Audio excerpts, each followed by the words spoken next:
Hello Internet, I'm Hazel and today I'm going to be going over what we know about Restoration Shamans in Legion. We'll take a look at the original preview blog post, spell changes and removals, the new talent tree, and the artifact weapon traits. The full, original blog post by Blizzard is linked in the description below this video. In the blog post, Blizzard talks about making major quality of life adjustments to totems. In Legion, totems of the same nature type can be summoned together. Elementals are no longer tied to totems, and totems' maximum health will always equal a percentage of your maximum health. Finally, any location-based totem will be getting a targeting reticle.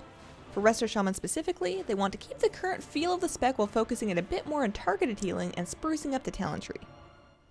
Let's start by going over the buttons we're going to lose and changes to the ones that we get to keep. Searing Totem, Totemic Recall, Tremor Totem, Unleash Life, and Water Shield are all gone. Losing Tremor Totem is a huge hit to Shamans in PvP, and I'm surprised that they're dropping Water Shield as well. I always found Water Shield visually iconic to Resto Shaman, so I'm sad to see it go. Ascendance and Capacitor Totem have both been moved to the talent tree.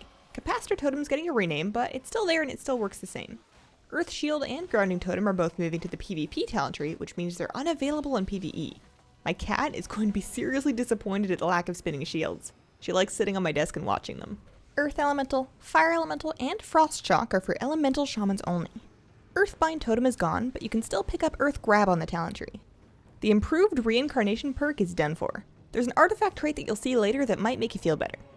Chain Heal healing is reduced by 30% per jump, up from only 10%. Ghost Wolf no longer grants extra movement speed out of combat. I can't imagine what they had against that, but that's kind of depressing.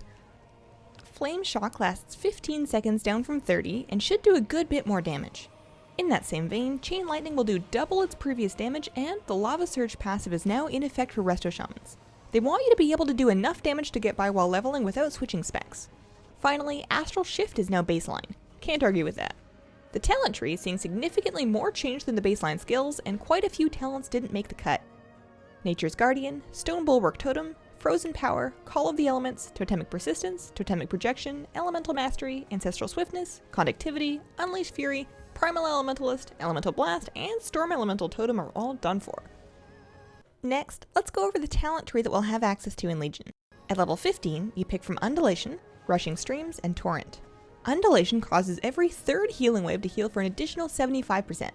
That's a good overall boost to throughput, but it sounds kind of clunky to work with. Rushing Streams causes your Healing Stream totem to heal 2 targets at once, which is an easy to use boost to multi-target healing. Torrent buffs the initial heal of Riptide by 50%, and I think will be a popular choice in Arena. At level 30, we see Gust of Wind, Graceful Spirit, and Wind Rush Totem. Gust of Wind is a new talent that hurls you forward on a 15-second cooldown. Think disengage, but forward.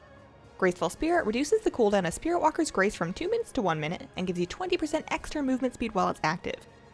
Wind Rush Totem is a placeable totem on a 2-minute cooldown that continually gives allies within 10 yards a 60% sprint of 5 seconds. This sounds like it'll be most useful as a raid utility, like how Stampeding Roar was used on Archimonde. At level 45, we choose between Lightning Surge Totem, Earth Grab Totem, and Voodoo Totem. Lightning Surge Totem is just a renamed Capacitor Totem, although it now summons at the location of your target rather than your feet. I wouldn't be surprised if that gets clarified to target location, meaning it gets a placement reticle. Earth Grab Totem hasn't changed from its Warlords version. Voodoo Totem is a brand new totem that hexes all enemies within 8 yards. It states that leaving the area removes the effect, so if you can just hop a little ways out of it, it becomes less exciting. Voodoo Totem replaces your hex, has a 30-second cooldown, and is placed at a targeted location. At level 60, we see Crashing Waves, Ancestral Guidance, and Deluge. Crashing Waves causes your tidal wave to generate 1 additional charge, increases the crit chance of Healing Search by 10%, and reduces the cast time of Healing Wave by 10%. That's a good talent for single target throughput when you don't anticipate any burst healing phases. Ancestral Guidance hasn't changed from its Warlords version. Deluge causes Chain Heal to heal for 20% more on targets within Healing Rain or with Riptide on them, which should be very strong for AoE healing. At level 75, we pick from Ancestral Protection Totem, Earthen Shield Totem, and Ancestral Vigor. Ancestral Protection Totem summons a totem at a target location for 15 seconds. The first ally who dies within 15 yards of the totem can reincarnate with 20% health and mana. This totem has a 3-minute cooldown and sounds cool, but really risky to make use of. Earthen Shield Totem summons a totem with 100% of your health at your feet. Damage against allies within 10 yards of the totem is redirected to the totem until it dies or expires. That sounds really valuable to drop in PvP if you anticipate getting stunned and murdered. Ancestral Vigor causes targets healed by Healing Wave, Surge, Chain Heal, or Riptide's initial heal to have 10% increased health for 10 seconds. It should be pretty easy to keep that buff up on at least a few targets at a time, and will probably be a default choice for raiding. At level 90, you choose between Bottomless Depths, Cloudburst Totem, and Echo of the Elements. Bottomless Depths causes Resurgence to always trigger when healing a target below 60% health, which should help you with your mana. Cloudburst Totem is mostly the same, and will now trigger its burst if resummoned while still active. Echo of the Elements no longer applies to Spirit Link Totem, but will affect Healing Stream Totem in addition to Riptide and Lava Burst. At level 100, we see Ascendance, Wellspring, and High Tide. Ascendance hasn't changed. Wellspring is a new spell that creates a surge of water flowing forward, healing allies within a wide cone in front of you on a 20-second cooldown.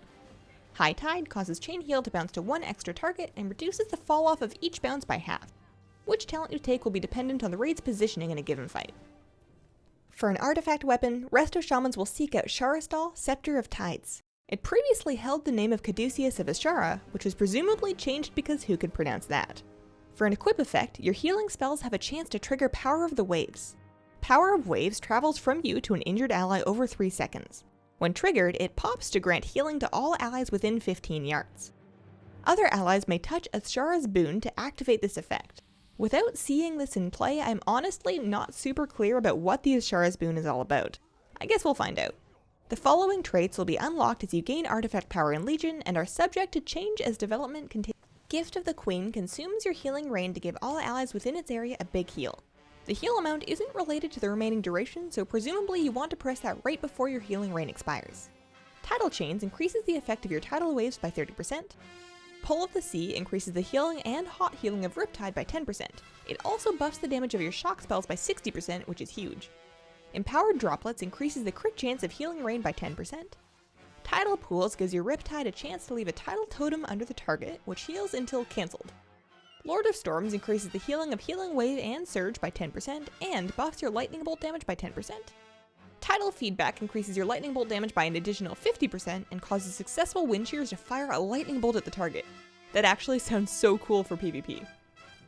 Ghost in the Mist reduces damage taken in Ghost Wolf by 3%, stacking every 1 second up to 6 times. That's really interesting in a PvP setting as it lets you prepare yourself for a swap but puts you behind in healing leading up to it. Sense of Urgency increases the effectiveness of all the heals you cast during Bloodlust by 50%. Wave Crash increases the rate at which your Healing Stream Totem heals by approximately 30%. Caress of the Tide Mother causes your Healing Stream Totem to grant you a 10% damage reduction for 10 seconds. Unbreakable Chains increases the crit chance of Chain Heal and Chain Lightning by 10%. Cumulative Upkeep causes Healing Tide heals on a target to grant them an additional 10% healing taken from Healing Tide, stacking. This makes it a bit like the old Tranquility where it gets stronger as it ramps up. Servant of the Queen causes you to take 80% less damage for 15 seconds after reincarnating. Queen Ascendant causes Resurgence to reduce the cast time of your next heal by 15%. Finally, Decree of the Queen applies a hot to targets healed by Healing Stream Totem. And that's what we know so far about Restoration Shamans in Legion. The new talents and artifact traits in particular have me very excited to try out this spec in the future. Keep an eye on my channel for a separate video detailing the PvP talent trait that Restoration will get in Legion. Let me know what you think of the Shaman changes and have a wonderful, wonderful day. Bye!